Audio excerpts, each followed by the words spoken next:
All right, let's dive into a topic that's been making huge waves, this massive new trade deal between India and the United States. It was hammered out under some serious pressure, and while a lot of people breathed a sigh of relief, there are some pretty big questions hanging over it. So let's get into it. And that really is the big question, isn't it?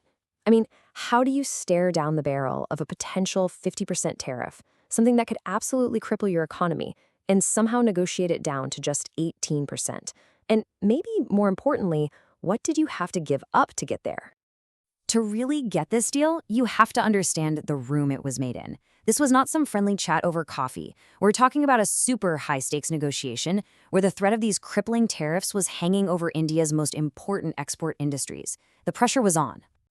So let's just put this into perspective. The initial threat was a mind-boggling 50% tariff.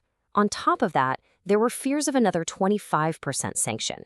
So when the final deal landed at 18%, nobody was really shouting victory. It was seen as just incredible damage control against a truly terrible alternative. And that feeling of dodging a bullet, it rippled through the economy almost instantly. The first reaction wasn't about the details or the fine print. It was just this collective sigh of relief. The cloud of uncertainty that was dragging everything down, it was finally gone. And you could see this play out on the stock market immediately, a surge of 2,500 points. Why? It's simple. Investors hate uncertainty more than anything. A known 18% tariff, even if it's not ideal, is so much better than the threat of a 50% one. This wasn't just a gain, it was the market clawing back everything it had lost because of that fear. So where does this 18% tariff actually put India on the world stage? Well, it turns out it gives India the lowest tariff rate among all the BRICS nations. We're talking Brazil, Russia, China, and South Africa. This makes Indian exports way more competitive, which is a huge, huge advantage. That relief was felt most deeply in sectors like gems and jewelry, textiles, IT, and auto parts. I mean, these are industries that employ millions of people and are massive exporters. For them, this deal meant they could keep doing business in their biggest market without facing these absolutely devastating costs. The deal also laid out this incredibly ambitious roadmap for the future. The goal, to more than double the trade between the two countries, from around $212 billion today to a whopping $500 billion by 2030. It's a clear signal that, hey, despite the tough talks, both countries are betting on some serious growth ahead. Okay, but that sense of relief didn't last long before some very sharp questions started popping up.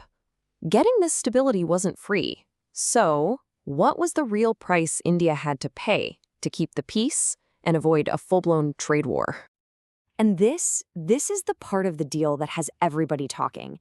It seems to be, well, completely one-sided. While Indian goods have to pay an 18% tariff to get into the US, it looks like American goods now get a 0% tariff pass into the Indian market. That kind of imbalance is a major, major point of contention. And then this quote dropped from the US Agriculture Secretary, and it sent absolute shockwaves through India's farming community. This wasn't just a polite thank you. No, this was a clear signal that a huge concession had been made, and it immediately set off alarm bells about one thing in particular: GMOs. The worries here really boil down to three things. First, the risk to the food chain itself.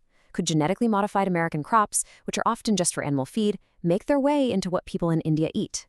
Second, there's the fear of dependency. Could Indian farmers end up relying on seeds owned by American companies? And third, this seems to fly in the face of India's long and very strict policies against allowing GM crops in the first place. So you've got this huge sigh of relief on one side and these massive, serious concerns on the other. It feels like a contradiction, right? Well, that's because if you only look at this deal by itself, you're missing the single most important piece of the puzzle. To really, truly understand the US deal, you have to look at another huge agreement that India finalized just a few days earlier, a free trade agreement with the European Union. When you put them together, you see this brilliant two-front strategy. One deal was for defense, and the other was pure offense. Let's break this down, because it's actually pretty clever.